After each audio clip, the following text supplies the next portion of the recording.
Good afternoon, or good morning, or good evening, depending on whether you're listening live or listening back whilst doing the ironing or having your tea. So thank you for joining me. I'm Dr. Adam Read. I am the Chief Sustainability Officer at Suez, and more importantly, I'm your host for the next 59 minutes and 48 seconds, because that's when we get cut off. And today we are in an unbelievable panel. I'm really excited because it's the first panel of the year. So it's always the one I look forward to most, because we get to sort of think about where is 2026 heading. And it means I get to bring a few good friends of mine to the stage to tell me what they think is going to be hot in 2026. So I'll do a few introductions. We got Vicki Hughes, who's joining us from CIWM. Hello, Vicki. How are you? Good. Thanks, Adam. Yeah, thank you. Good. We got Catherine David, who needs no introduction, of course, CEO at WRAP. Hello, Catherine. This is your first time with me, isn't it? It is, and I'm both excited and a little bit apprehensive, Adam, but I know I'm in safe hands and delighted to be here.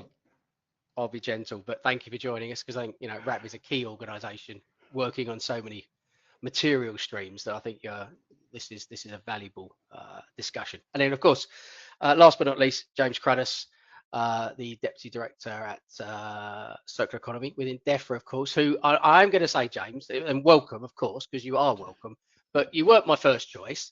But Emma's decided that she got a better offer. So thank you for not only stepping into the breach on this webinar, but also to Emma's portfolio for the moment and keeping the machine rolling. So thank you, James. How are you? I'm very well, thanks, Adam. Yes, Emma is off to pastures new to be Director General for EU Reset and Trade in DEFRA. We wish her well in that. I'm looking forward though to the next hour and chatting with you and the panel. But treat me gently, treat me kindly. I will do, because this is your first time with us as well, isn't it? So it is indeed. Looking forward. So well, I like new voices in a new year, so very exciting. I've got to say, why Emma thinks the circular economy isn't the biggest thing possible for 2026, I'm just not quite sure, but we'll leave her to that one, and we wish her well. Usual format, I'm going to give the panelists a few minutes to sort of share some of their headlines. Audience, really, this is about you. So if you've got some questions you'd like answered, I can guarantee they'll try to answer them. There might be one or two that we have to park and take away, because protocol suggests we might need to get them verified and vetted, but we can do that for you. And last year we certainly did share all the questions with the panelists and made sure that we got feedback on everything possible. So please do so. And I intend to use a couple of poll questions somewhere in the midst of the session, because we're quite interested in what you think about one or two of the big topics that I think are going to shape the year. If only it gives the panelists a breather, but also then I can ask them some tough questions about your responses. So be ready, trigger fingers, please. 2026, well, it feels like we're, it's like 6 months in, if I'm honest. I think it's the busiest January I've ever had, whether it be engagement with government on some really important legislative transitions, whether it be planning for, big campaigns with customers, both on the private and the public side in terms of materials, services, and transitions to some of the new expectations that are around and targets, or simply just planning how we're going to do more with less. Because let's be honest, we've all got to be lean, haven't we, in 2026? So more with less is going to be my theme, I think, for today. So let's start with you, James.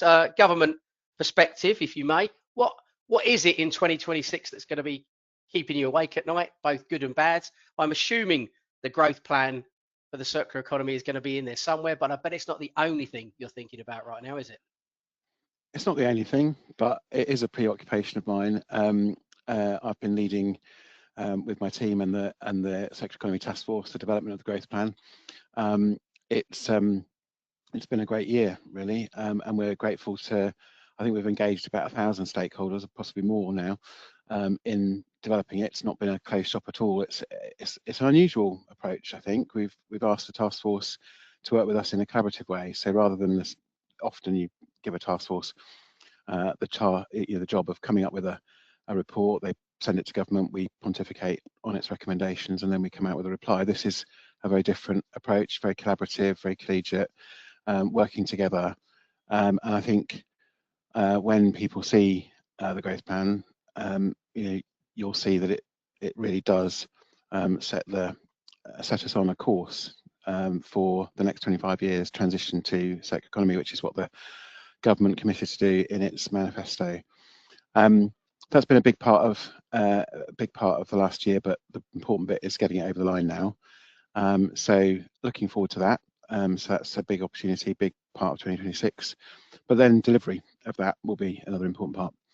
Other things that are on my mind, not least because I inherit responsibility for it from next week, but simpler recycling, delivery of the remaining stages of that, really big and important part to platform for change, platform that continues to pave the way for all that come in the growth plan. So we've got key deliverables from the beginning of the financial year to see through, and then more changes at the beginning of next year. So really keen that we make progress with that. We've got the packaging reforms, so continued progress on packaging. Want to see the progress we've already made sustained and developed out. So we have quite big milestones over the coming months on that. And then something you said is something I'd in my thinking about this for this panel, not so much a focus on like the core business of government, but actually the way in which we work. So you talked about more with less. I've talked about a new way of working in my mind. Circular Economy Directorate in DEFRA is doing something consciously different. So the positive, we have out at the moment. We're looking for secondees. We've had an absolutely great response to us promoting the idea that we will bring in secondees into the organisation to learn from them, to bring in their expertise and deploy them across our entire portfolio. And we've had it's been really exciting actually seeing the level of interest and then converting that into applications. I mean, it's not guaranteed, is it? And we've converted that into applications. So I'm really excited about the contribution they're going to make to our work. I'm really looking forward to working with those that are appointed. We've got more opportunities coming in February as well. So if you've missed the Wave 1 opportunities, just to flag, there'll be more coming in February. I think, of course, that is a challenge, though. So a couple of challenges from from my perspective. One is resourcing it all. There's just a lot on. You talked about January being busy. I think the year is shaping up to be very busy, and we need to kind of just think about how, as a sector, how do we in government work with all of you across all the different organisations to make stuff happen. But none of us have got endless resource, so that's a real challenge. Prioritising, what are the right things to focus on, what are the things we need to have done over the next year. And then the other challenge, but it's perhaps flagging an opportunity to the sector, but I would like to see how the sector responds to the growth plan. So how do we shift from a waste sector kind of perspective, I suppose? You'll say to me, you did that a long time ago, but I think there's a bit of a call underlying the growth plan, isn't there, for the sector to say we're moving from waste to worth. We're going to transition away from thinking about waste as being the thing that we all talk about.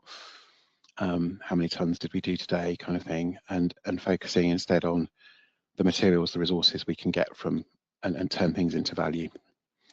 So that's my kind of take on where we go in 2026. Thank you, James. And I think I love your hashtag, by the way, waste to worth. I've already noted that one down in my little book. But we'll have that one for later. I think I think I can speak on behalf of industry, but we'll get the two other panelists to talk in a minute. But I think we're absolutely ready to respond to the agenda. I think we do already recognise that, in some of our work streams, it's all about the item, or it's all about the numbers. It's not about the tons, and it's about the carbon saved, or it's about the redistributed thing. And I think that is absolutely going to be prevalent in a number of circular solutions that come forward. So I think we're absolutely ready, and we look forward to engaging. Now, two things quickly, because the audience have already started. You knew they would. One is about the new engagement, I guess, and I think it was really exciting when I was first approached to come and join Suez, which is all 8+ years ago now. The CEO at the time, David Palmer-Jones, said to me, we want to change the way that we engage with government, Adam. So what we want you to do is become their new best friend, critical friend. We don't want to be critiquing and arguing and, you know, constantly feeding into consultations at the last event. We want you inside, talking to, engaging with, sharing data and being productive. And I'd like to think, James, that is absolutely the direction of travel that it sounds like you're going on, getting real industry insight and real experience to help build that kind of understanding. It really is.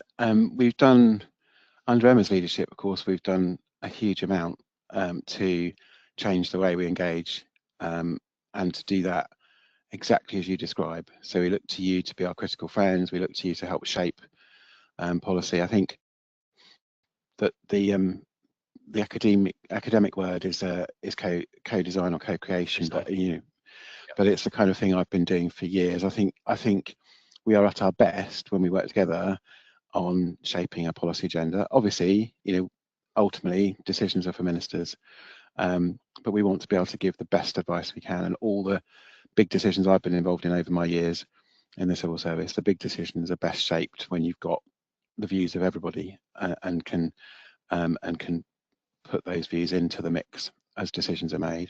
So absolutely where we want to be, and that's and I suppose the secondee, bringing in the secondees isn't a displacement for our existing stakeholder engagement. It's a both and.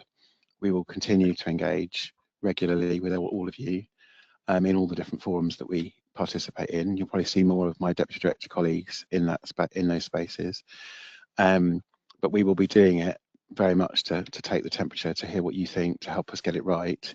We're not always expert on the systems we're intervening in, so we need your help to do that. And the secondees contribute to that. They're just an additional tool in our toolbox, if you like. I look forward to seeing how some of those secondees pan out in due course. Now, James has alluded to the fact that he wants to co-design the future. So I guess, Catherine, I'm going to come to you next. It seems only right, given that RAP has been a close ally, supporter, enabler, implementer for a lot of the work that UK governments have been doing, not just DEFRA, of course. So what's on your mind, and how does that agenda sound? Are you close together on the implementation front? Thanks, Adam, and yeah, great to hear from James. And as you'd expect, yeah, fully supportive of the agenda.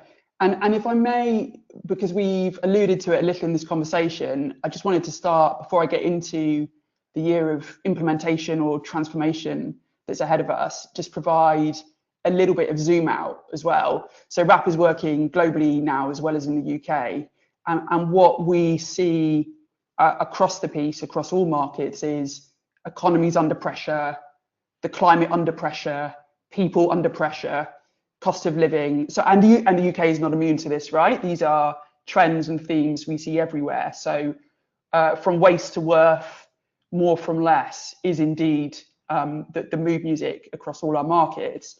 And in a way, it should therefore feel like the time that circular economy finds its moment, because that is also indeed at the heart and the ethos of a circular economy. How do we create more resilience in our use of natural resources?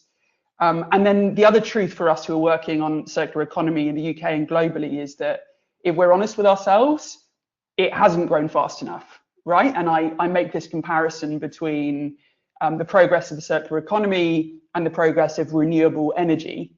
And that's, the big transition we've needed on our journey to net zero. A big part of that's been focused on energy. And we now see this exponential growth of renewable energy globally. So now 15% of all energy is coming from renewable resources, and that's growing, and the economics have now shifted, and it's tipping over. By contrast, only 7% of things produced new are using secondary resources, and that number is is stagnating. It's not on that exponential growth curve.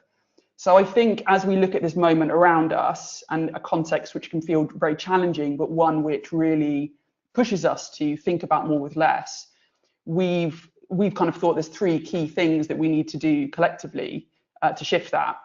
And I recognize all of these in what James has just described, because the first one is really about making the case for circular economy in a way which speaks to the economic agenda as well as the environmental agenda and the social agenda, crucially.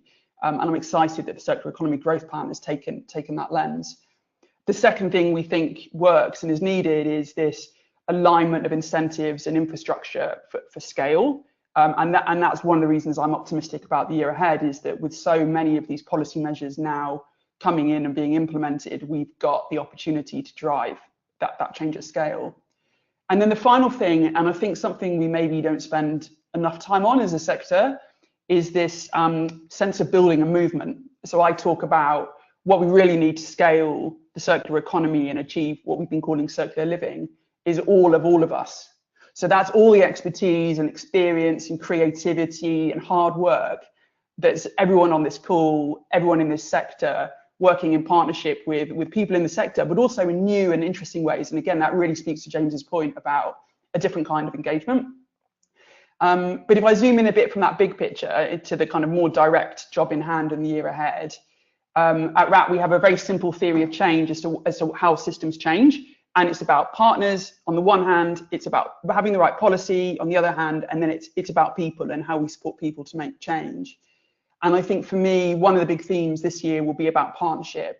So how do we build, enable partnerships for really high quality implementation? Now that we've got some of the key policy levers being implemented, how do we translate those into really high quality execution? Noting all the complexity, right? And all the factors and obstacles and resource constraints that can make that difficult.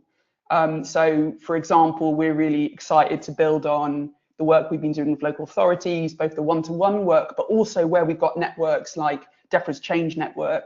How can we make the best of those opportunities to identify what works, scale it quickly in partnerships? We're excited about the opportunities presented by PAC UK, by the new DMO. We'll be launching the new Packaging Pact in April, but we've also got our existing Textiles Pact and the UK Food and Drink Pact, which are collaborative platforms designed and geared around driving excellent implementation of these policies. So I hear a huge amount of energy from those places, which makes me feel optimistic. And then on the policy side, as James has talked to, there's the Circular Economy Growth Plan coming. And whilst we have a lot of the policy implementation already in place on simpler recycling and the packaging reforms, I think it'll be super interesting to get into the next phase of conversation about textiles as an example. Some of the research that we've done has shown the kind of increased costs that we can project for the collection and disposal of used textiles by local authorities if we don't take some kind of scale action. So I think that's one of those policy conundrums that we'll want to look at in the course of this year. And the other policy thing to mention, which I'm excited about, and we've had a lot of conversations about, Adam, is the net zero transition plan that we're working on together, which we hope will be published in May, which will help demonstrate this sector's contribution. And I think the UK has a world-leading contribution to make on this, honestly, to the net zero agenda. And finally, I couldn't end without talking about behaviour change and the importance role of, at the end of the day, this is about people in their homes and the action they're taking. And as I said, this is people under pressure. This is people under cost pressure, time pressure, under all these kind of factors weighing on people's minds and affecting their behaviours. We've got a big job to do to make all these changes that we're working on, that we're deep in, as simple and effective as possible at local level, through our national communications and through the interventions we design. And I'm excited about, for example, working with local authorities on food waste collection pilots, really diving into what works, developing that locally, scaling that nationally, and really making, I guess, delivering on the expectations of citizens, householders, and making their lives easy. So more with less, making it simple, learning from what works. And I think you can probably tell I'm glass half full for the year ahead. I know there's all the complexity and challenges that await us, but I think at the heart we have some really good partnerships and conversations going, and we're well equipped to tackle them and create that circular economy that's needed. I hadn't noticed your exuberance and as you say, half glass full. Thank you, Cathy. I mean, there's a load there that we could stop and chat about, and the audience are starting to buzz with questions. A couple that I'm probably going to just reflect on with you. One, I think moving from plastic packs into packaging packs, I think that's a really exciting transition. Yes, Suez are one of the signatories. We're keen to be involved because it's a much bigger issue than plastic, and rightly so. We're looking at all packaging formats and increasing the attention on reuse and refill systems as well, because I think, you know, when you're looking at your behaviour piece, something that's very close to my heart, we need to have more than just one solution. And I think because what's accessible to one person is absolutely not accessible to somebody else because of their beliefs or their upbringing or where they live, or just, you know, how they live their lives. So I think that's going to be really exciting. And as you said, the net zero transition plan, which Vicky's also involved in, so we drag her into this conversation in a moment. But I think as a way of kind of putting our sector right at the heart of two massive government departments, and recognizing that circular economy and the transition from waste to circular delivers on so many carbon agendas, shall we say, I think that can only help strengthen our position in terms of the government engagement. Because sometimes I think, you know, you get policies that are dragging you in different directions as a waste operator, if you like, that aren't always enabling. And I think it's great now that maybe we can start to talk with one voice about one sector's transition that does deliver both the targets that we've been set, but also the longer term objectives of, you know, biodiversity net gain or you know, net zero carbon, for example. So I think that's kind of exciting. And I mean, what's that project looking like, Catherine? You've got all the key stakeholders. The sector isn't just, you know, you, me, and the CIWM, is it? Well, I guess the really important thing to say about this, so this is the second net zero transition plan we've been working on with the government's Net Zero Council. So we also worked up a net zero transition plan for UK food and drink sector, and there's an overlap there clearly. And one of the key things that we learn is this is not just a modelling evidence job, right? Like, the modelling and evidence is super important, and we're lucky enough to pick something up that the ESA had already created that gives us a really good foundation to build on. And it might sound strange for someone from RAP to be saying it's not just about the data. I mean, it's definitely about the data and mapping out those pathways and showing how the investment and the policies and the incentives need to work.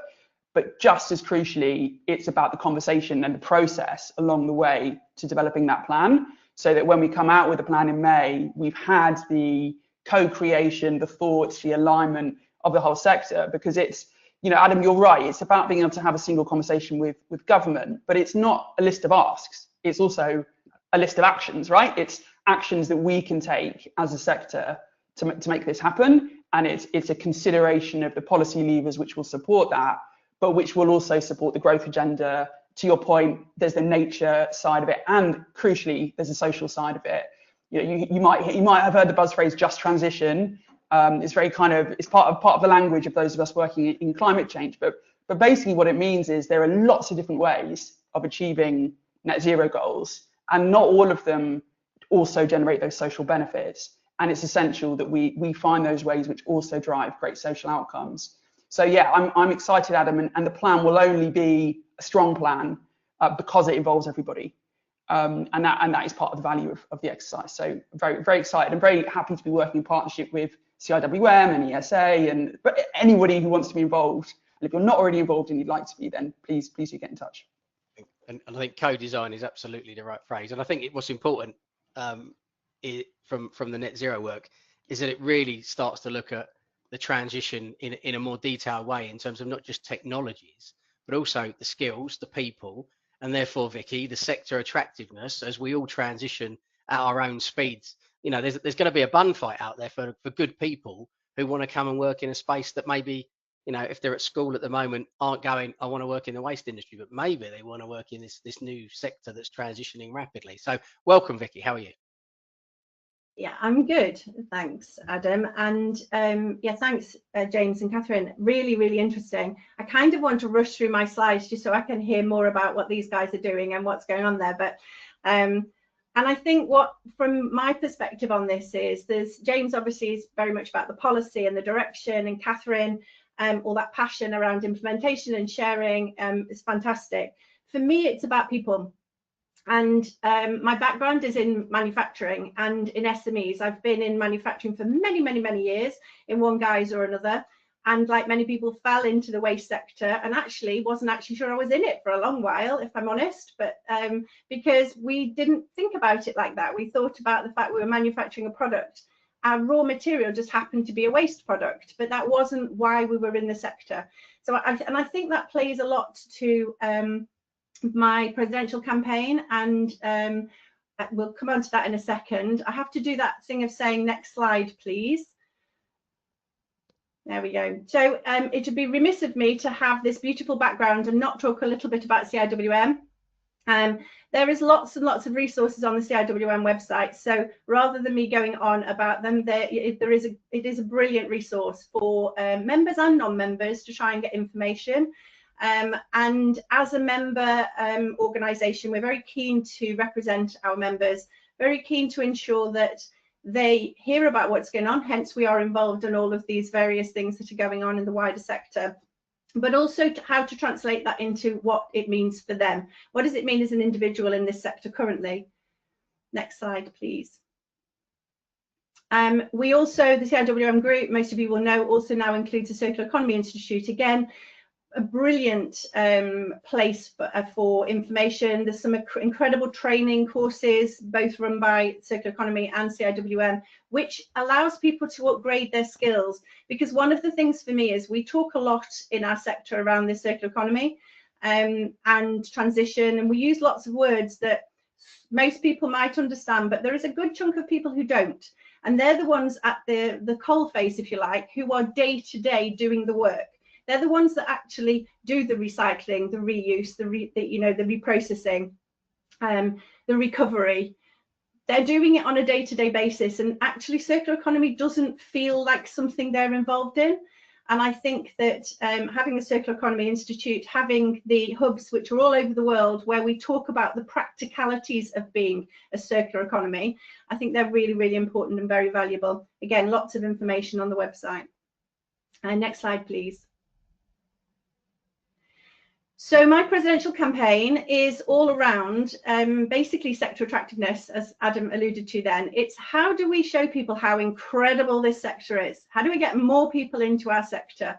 I found over the years that whenever I sit next to somebody at a conference or a dinner or just in a room with a group of people in this sector, we're all passionate, we're all enthusiastic, we love what we do, we love to talk about it. But actually, we talk a lot to each other. We spend a lot of time explaining what we do, and we use a lot of language that is quite inward looking. And actually, for my presidential campaign, what I would like to do is to raise awareness of our sector outside of the normal boundaries where we look for people. We're entering this huge period of transition, massive innovation, lots of change. And I just don't think that we are reaching people outside of our normal audiences. So the whole campaign, I actually wasn't sure I was even meant to talk about it, because Dr. David Greenfield's the current president, and his campaign is all around circular economy, and a brilliant report that he's written. But I've just slid this in, he'll never notice, which is really just trying to, as I say, trying to make sure that we get the next generation. But also what's really important is that the people in our sector need to see the changes that are coming and the language that's changing and the roles that are changing. AI, for example, is going to have a massive impact on our sector in one way or another. And I just think that there is a lot of people who are head down doing the day job that maybe don't see that coming. Some of the big companies will, but some of the smaller companies and SMEs, which are vital to making the circular economy happen, the reuse centres and so on, they need a heads up, they need some help. So this campaign is around getting new people in, but more importantly, showcasing what our sector can do, what it offers in its wider sense, not just bins and waste, but actually chemists and salespeople and marketing people, you know, all the innovation that's coming, how do we get more people involved in it? Next slide, please. So as I've said, the why is it needed? It's self-explanatory. There is a lot of things going on. I think one of the things that's important is there is a real drive in the government and in the sector to make changes and to actually put the policies in place which helps us to move towards a more circular economy. However, the public don't really understand or are involved in that. And again, so part of this process is trying to create a way to show people a route map. How do we say, these are the things that we do here and we do really well, you should get involved? or you're already involved, how do you transition to doing something that's different, more interesting, or in a different scope, a different sphere than you're in currently. And again, we do talk quite top level, and that doesn't always reach the people that we're trying to get into the sector. Next slide, please.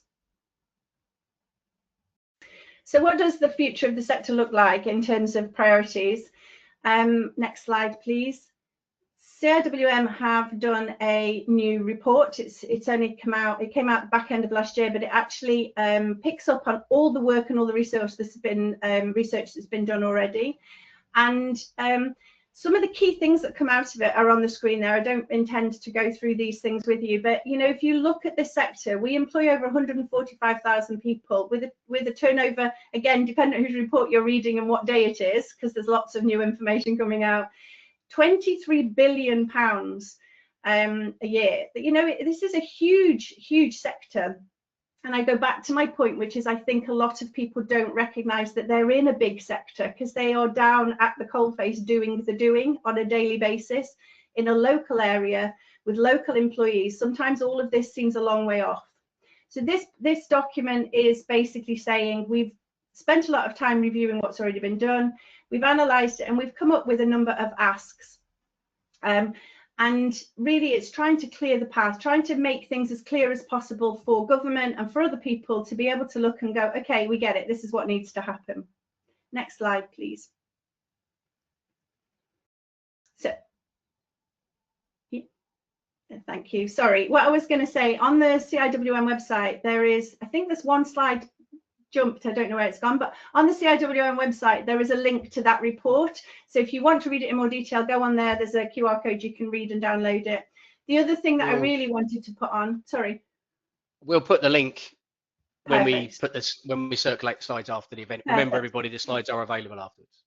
Yeah, and the other thing I wanted to just point out is the picture in the corner here that says ISWA. So the International Solid Waste Association's conference and exhibition is coming to London. Whoop whoop.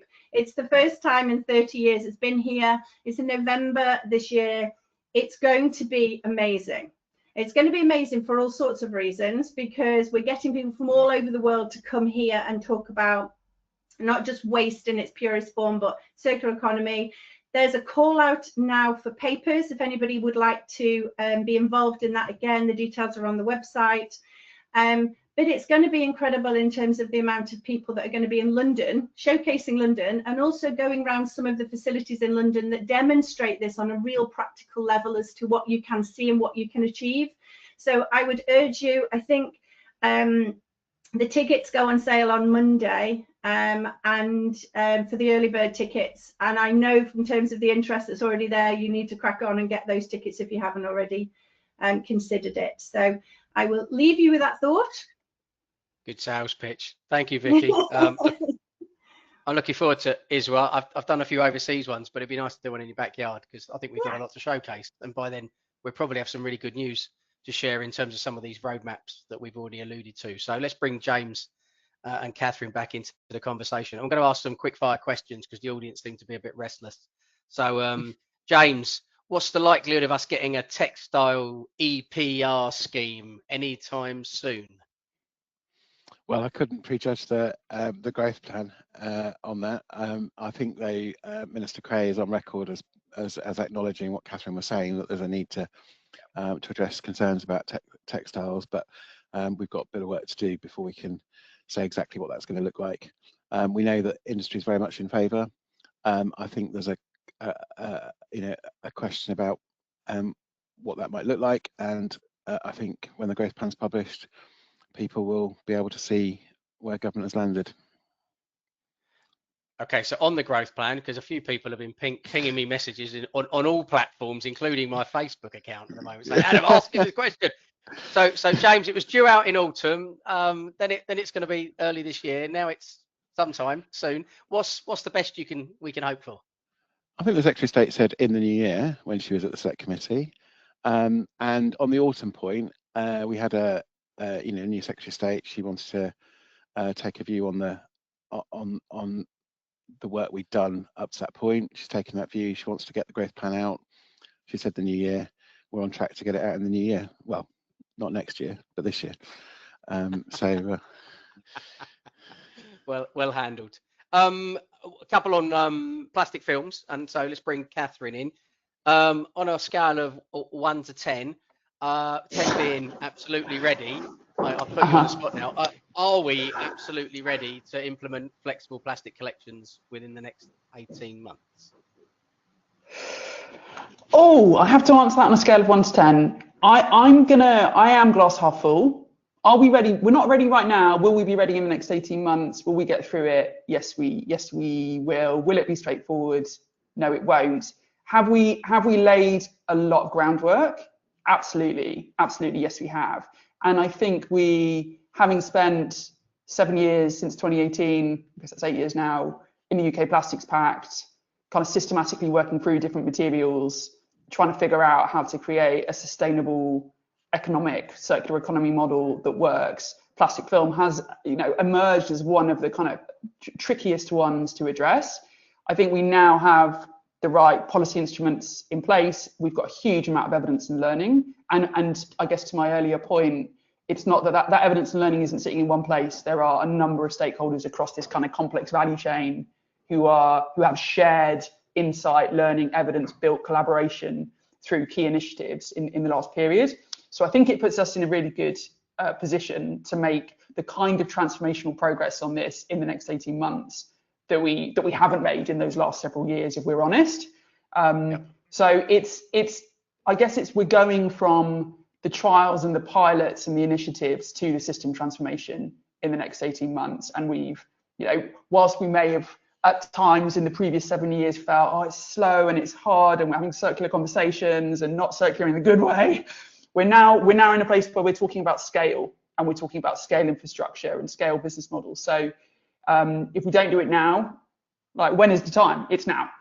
So I think we can crack it, and we can also look at a lot of other markets where they've made progress and take learnings there too. So I'd like to give it a 7 out of 10 to express that optimism. 7. Okay, I'll take a 7. But don't take it out of context, because I don't want it quoted back as like we're already ready, because we're not yet. I wouldn't dream of it. I think with the Flex Collect project, of course, that reported back at the House of Commons back in, I think it was October last year, wasn't it? We shared the big report that, of course, RAP and Suez and EcoSurety and a whole heap of local authorities had piloted and trialled and lessons learned. And I guess, the exciting thing was we can collect it, we can keep it separate, we can segregate it, we can move it on. Yes, the public do want to do it. Yes, all good news for those of you asking, can we do it? I think the question, and I'm going to bring James back in on this one, the question is EPR going to be able to fund it sufficiently? And I'd like to think yes, and you don't have to answer that.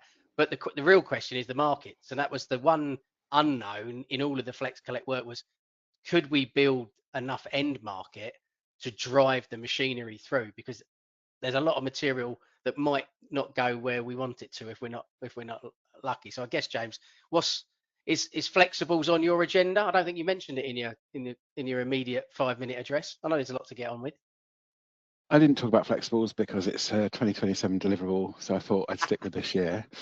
But I'm only too well aware of the questions and the challenges, and I've seen some of the questions in the chat. I think I can't answer the question on PPR funding and so forth. That's all still in the works. But look, what I can say is we are doing a lot of work on readiness for 2027. The funding elements, and also the bit that I'm particularly seized of is, so what do you do when you've collected the flexibles, and do we have the end infrastructure to deal with it? And Catherine, you talked about the opportunities there. So the Circular Economy Finance Group, which is slightly separate from the task force but complements its work, has been doing quite a lot to try to work with the City of London, with the Dutch and banks on what are the definitions, criteria and so forth that you get that need to be in place for circular economy financing. Why am I mentioning that at this point? Because that's what will help us unlock the large scale investment that's probably needed in infrastructure, in the capacity to process flexibles from next year. Whether there'll be domestic capacity at that point, don't yet know. So we've got to look at other, all the options and take those to ministers. So we, that's where we are. It's on the agenda. And, Thank you. and Adam, for sorry, those that are, just to jump back in on it. Oh no, you go for it. You go for it. Oh, well, I was just going to say that. So one of the key. I've been speaking to a lot of businesses recently about the UK packaging pacts, and top of mind for them is EPR. And one of the things that they're saying is exactly your question: will our EPR funding solve the films and flexibles recycling conundrum?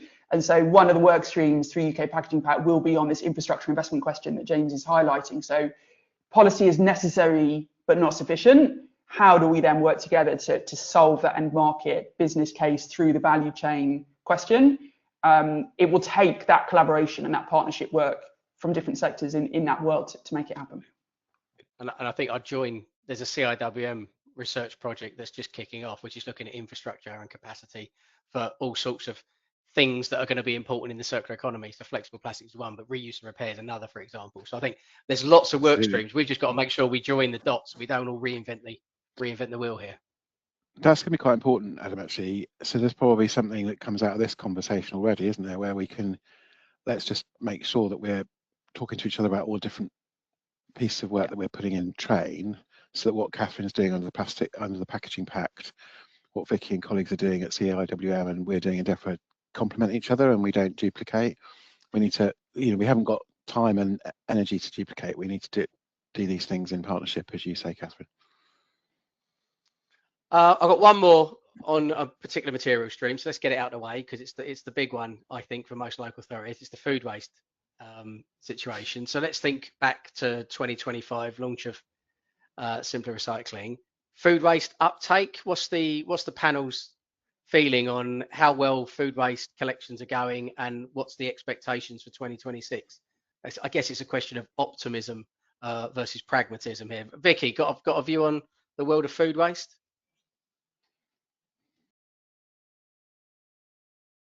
The only view I've got is that everybody I talked about it says it's difficult, and it's kind of the systems. I think there's been a lot of talk about how to do it. I think then it's now how do we implement it. I think it's confusing for Joe Public. I do think that the messaging is inconsistent at the moment because some of the authorities it wasn't sort of on day one this happens, as we know. It's been a number of different dates dependent on contracts and various things. So I think it's just that, again, what I said before, messaging to the public. If we want to change the behaviour of the public, we have to make it simple. And the clue is in the title, as we know, but it's the time frame it's taking to pull it in. So yeah, my view is it will get there, but even where I am, it's still not been brought in, and I'm going on about how this is going to be amazing, and then we don't do it where I am. So yeah, I think that is an issue. But can I also just go back on James's point quickly, Adam, just about the fact that we ought to be joined up. One of the things I think that is tricky is the how, James. How do we ensure that happens? Because sometimes conversations are siloed. We're talking about plastics. We're talking about net zero. We're kind of talking in silos, as opposed to some of us have got that view that, particularly at CIWM, we're involved in lots and lots of things. I suppose one of the asks would be, let's think about how we do that, where it isn't just a sitting around and listing lots of projects, but it's actually mapping out what is going on at various points that we're all impacting and working on, but that can assist with how we get those transitions done smoothly and timely. Thank you. Just a big Oh, sorry. You can't hang on. So I just want a big shout out for Hounslow. 80% coverage of food waste across all households currently. There's a big shout out to an authority doing some good work. Go on, James. Your response to Vicki.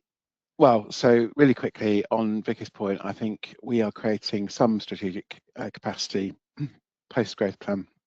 Obviously not there yet, but I think there's an opportunity for us to use our respective, the teams that support us in our strategic leader role to do some of this joining up, isn't there? And as you say, to do a bit of the mapping that could help facilitate us as leaders having conversations, which are action oriented, not just as you say, a listing of what we're up to. That feels like, I often talk about this in the department. How do you learn know what you've already done? All those sorts of things in a government department. It's for a knowledge business. It's really hard, and I think we need to get better at it in this format as well as a sector.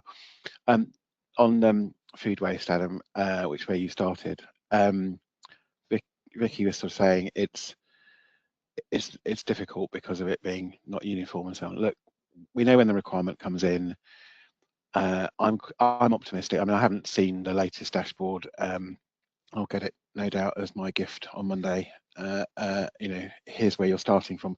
What I do know, and I see it, you know, I get local authorities letting me know that they're not going to make the deadline, but equally committing to when they will. And I think, you know, we're sympathetic to that. So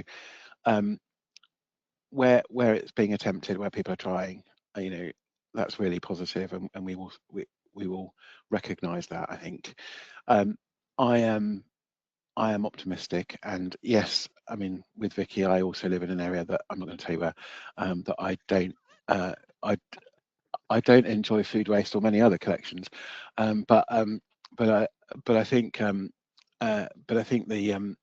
you know, that I have been in an area that did, and I think, you know, if we can get householders not just to understand why it's a good thing to put the food waste in the bin from a sort of treatment point of view, but also show them how much they could save if they were able to you know, reduce their food waste, then that would be a massive boon. What a cost of living difference that would make.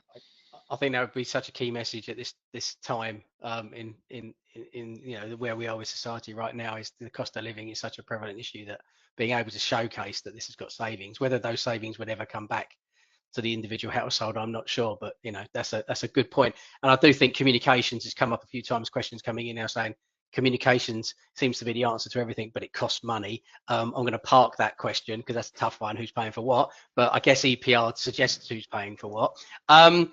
Question. Oh, sorry. No, Wales have hit 99% coverage on food waste collection. So England, pull your finger out, I think was what Andy Rees just wrote into me. Thanks, Andy, for that. Right, I'm going to use a poll question, let the panel have a breather. Listen, audience, you know what you do. I'm going to put this one up. Hopefully this becomes, can you see this one? Can people see it? Yeah? Good. So do you think the circular economy growth plan will land successfully and meet your expectations? So you get to vote, pick the one that you like the most. Is it a definitely? Loads of program of action, lots of stuff I can buy into. Yeah, it's going to work for some areas. I've heard good news. Uncertain, lots of different priorities. Not sure it's going to work for me. Unlikely, we need a load more funding. Or no, major delays expected. We probably won't see it this year. Or words to that effect. Now, James isn't allowed to vote, and he wouldn't even if he could. But I'm interested in what James has got to say on the topic when we get the answers back in a moment. But while we're doing that, let's get a couple of other thoughts captured. I mean, Vicki, your presidential topic close to my heart, of course, having, you know, looked at the green skills needed in a circular economy 5 years ago now. It is just like time flies. Language, I think, is a big issue. We, you know, Suez issued a report not that long ago looking at the fact that we think the circular economy should be renamed to something else because my mum doesn't do the circular economy. She does reuse, she does repair, she buys sensibly. They're all part of the circular economy. I mean, have we got a naming issue? Have you got to reframe our sector in a way that my 14-year-old's going to go, oh yeah, Dad, that's a space I want to go into. You know, your career sounds exciting, which is not a phrase you'll ever hear him say over the dinner table.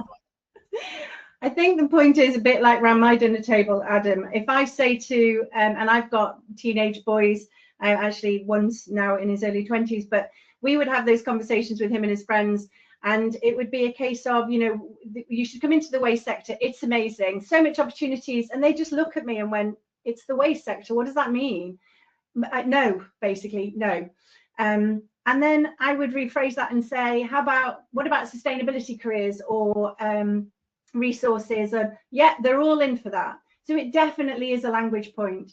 And I think the circular economy it's good. It says what it is on the tin, but it doesn't reach people in the same way. Now that's either a campaign to get it to reach people, or yeah, we have to look at how we break that down to make it more accessible to people generationally and regionally across the nations, so that we are trying to get as many people as possible to understand their part of it. I think sometimes it feels like something somebody else does. It feels too big, and government do it, or somebody over there does it. It's like, how do we make that person, you know, understand that they can have an impact? I think the thing around you know, food waste is a classic example. It's kind of, you know, once people get into it, they understand the benefits, then they'll do it. But actually, it's been a long and hard process to get us there, hasn't it? Indeed, indeed. Right, I'm going to share these results. James, you see these? You want to comment on these? You got 2% up there in the definitely. We've got a full program. I'm feeling really excited. You got a big chunk, 52% in that uncertainty space. That's kind of what you were expecting, wasn't it, from a question like that? Yeah, I mean, I think that's a reasonable thing for people to say at this stage. They haven't seen the plan. So, you know, people are waiting to see what they think of it before they think it will land successfully. And I guess over the years, we've all seen, not just in the sector. I mean, we've got the resources and waste plan from 2018 and 2023 and so forth. There have been, you know, oscillations, shall we say, in national and local priorities. So it's a reasonable thing to say, oh, got a bit of doubt because of that. But I'd obviously want to shift the dial, and I'd hope that we'd get more people saying, you know, that they were more positive, and so on. But look, I think what's really important is that when the plan lands, you know, we shift that perspective so that the sector can back it and demonstrate to people some of the things we've been talking about. Catherine's talked about being glass half full, but it's beyond glass half full, isn't it? It's the investment case. It's helping to bring in private investment. Vicki's talked about the attractiveness of the sector, and I think you've all alluded to older children. You know, my 4 kids are 4 and under, and I've got them reading a couple of the children's books on recycling and so forth. They are absolutely fascinated by all of the underlying technologies that we talk about that deliver what we're about. So look, you know, when the growth plan lands, let's enthuse people at whatever age for the opportunities that we have ahead. And the one other thing I would say is, remember, we've set out a very clear expectation when we started to work on the circular economy. It's a 25-year vision or end point with a 10-year set of each roadmap, sort of 10-year pathway for those sectors that they cover. So we just need to recognise we can't do it all at once, but the totality will be the thing that will help us transition the economy. And I'll be looking to all of you to help with the messaging on that and to backing it in our own interests from a sectoral point of view. Okay, right. Quick fire round time. I want to get a couple more questions done, and then I've got one more poll question. So here we go. Vicki, are there too many cooks in some of the policy and implementation areas that we're talking about right now? Yes, I think it goes back to that point we made before, which is there are too many. A lot of it is needed because everybody looks at things differently, but we have to get joined up. We have to not waste any time and any resources. We don't have time or resources to waste. So need to get on the same page so we're all working in the same direction and focusing on the same things and the right things. Fabulous. Catherine, could other government departments help James out so that we get a much more integrated, you know, joined up delivery mechanism that's really going to, you know, move the dial? Oh, I see already this afternoon I'm going to a meeting which DEFRA is leading with number 10 on the food waste topic with a range of other government departments. So I surely hope they will. And just while I have the mic, I want to come back on the food waste question with some practical quick plugs for everybody. Firstly, the national campaigns are here to help you. So Recycle Now, Be Mighty in Wales, and the Love Food Hate Waste campaign.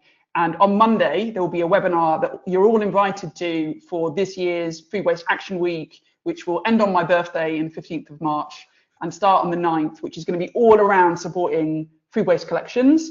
And the second thing just to say is there are a number of local authorities working with the RAP team on behaviour change strategies for food waste collections. Get in touch if you'd like to be part of those. Excellent plug. And I've got one more question coming in. Okay, headlines in January were all about illegal fly tips, including ones on the King's Land, which are A, prevalent, and B, large, and C, toxic. So the question is, how how optimistic is the panel that 2026 will see a shift in the resourcing to solve some of these problems? Because I guess it's partly an agency question, and we don't have the agency on the panel. James, can you say something on this? I can.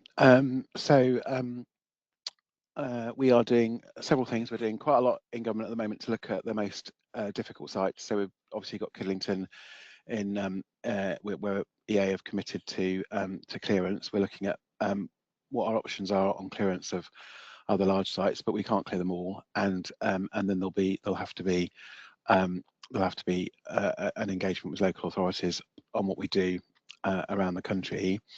We're then looking at policy response. So we've already got in the pipeline digital waste tracking, carriers, brokers, dealers reform, waste permit exemptions, all on track for delivery over the next few months. So first amongst those, I think digital waste tracking in April, going to public beta. I'm fairly confident on that piece. The other two are legislative. They'll come later in the year. Can't tell you when because I'm not allowed to, but subject to parliamentary time.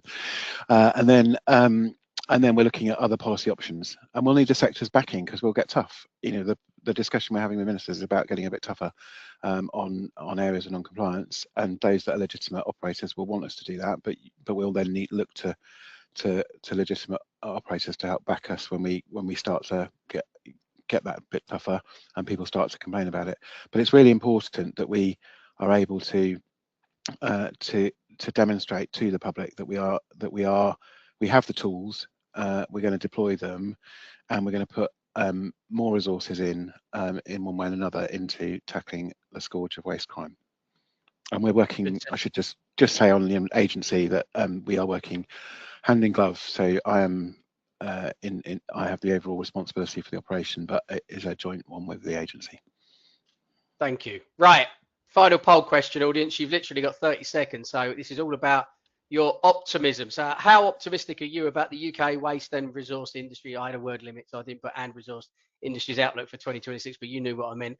Highly confident, loads of growth and delivery happening, moderately positive, lots will improve, mixed expectations. I'm slightly doubtful about any improvements, and I'm strongly negative about any progress being made whatsoever.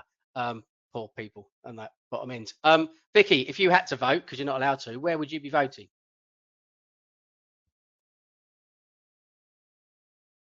I think moderately positive, which is I am a definite glass half full kind of gal, but I actually think that I think it would be positive for this sector. There's a lot of change. There's I hear James talking about all the things that are coming in, and as I work with quite a lot of small operators, and changes to permitting, changes to digital waste tracking, changes to what they can and can't do, more regulation. It's a lot. And that worries me because actually these are the backbone of this economy, and we don't always support them. Waste crime on one hand is shocking and is difficult, but actually there's also how we regulate the sites that are already there, how we help those sites to ensure that they can grow and develop, how it's not about making them more compliant. They should be compliant already. It's about how do we help them to grow and develop and take on these new policies and things that are being asked of them. So yeah, I'm moderately positive. Moderately positive. And in one word, Catherine, where would you have voted? Should you have been allowed to? Yeah, same. Moderately positive. Similar reasons. And James, you're totally positive, surely. Highly confident, given all the delivery that I've forecast for the year. Fantastic. And as we enter, and I'm equally very optimistic. I mean, I think change is an opportunity, isn't it? Yes, it's also a stress. And yes, not all change works or doesn't work straight away. But let's be honest, there's a lot to go at. And we should be positive about those opportunities because, it's been a difficult 6 or 7 years trying to get investment into the sector. So let's be positive. Right. I've always got to end on a takeaway. We're into the last 50 seconds. So what is the, on my reused t-shirt that I'll be putting on later when I go out and walk the dog, what's the message that's on the front of the back? # what? And I've had a request explicitly come in from the audience and said, I'm going in to see some boys at a school soon. How do I make this attractive for them, thinking about future careers? So this hashtag has got to be positive and empowering as well, Vicki. So what is my hashtag summary for 2026 or takeaway from this webinar? And remember, this is going on a social media post sometime this afternoon. So make it. Okay, I've got two. One is proud to work in resources, and the other one was careers with purpose. Careers with purpose. Right, I've got a fiver that says Catherine can top that. Come on, Catherine, what you got for me? All I've got going through my head is that Elvis Presley remix, a little less conversation, a little more action. Ah, one of my favourite tunes. Yay, you're in. James, can you top these two? Come on, I'm expecting big things. I'm going back where I began. I still think hashtag waste to worth is. Waste to Worth is trending on social media right now. I can guarantee it because I've got it up on the screen over here. Somebody went away and went, James Cruddas just said, and somebody else went, I'm having that, and off it's gone, mate. You've gone viral. Well, that's the first. Well, beginnings of a new year, beginnings of new opportunities. Listen, audience, you've been great. Loads of great questions. Thanks very much for your positivity and taking part in the polls. Panel, you've been great. Loved that. Really enjoyed it. You know, lots of optimism. I wouldn't have expected anything less from the three of you, but thank you for that. So much for us to work on this year. And I like the fact that we've said co-design, co-creation, collaboration, partnership, and joint working. So I'm looking forward to working with the three of you in your organisations in the coming months. I think I've got one more slide to show, which is this. There's some more events coming up in our platform now going forward. So if you're interested in the kind of thing that we put on and the things I host over the course of the year, we've got a deep dive looking at the task force, and there's more than one. There's the one that DEFRA have been liaising with. There's the one that the Green Alliance had before it. We're going to get the two of them together and have a little brainstorm about what the art of the possible might be. And then I've got a load more being planned. So if you've got ideas on what you'd like this platform to talk about this year, drop me a message and we'll make it happen. Been a pleasure. I'm Dr. Adam Read. I am the Chief Sustainability Officer at Suez, and I've thoroughly enjoyed this panel. So thank you very much and have a good day. Take care. Goodbye. Thank you. Bye. Bye-bye.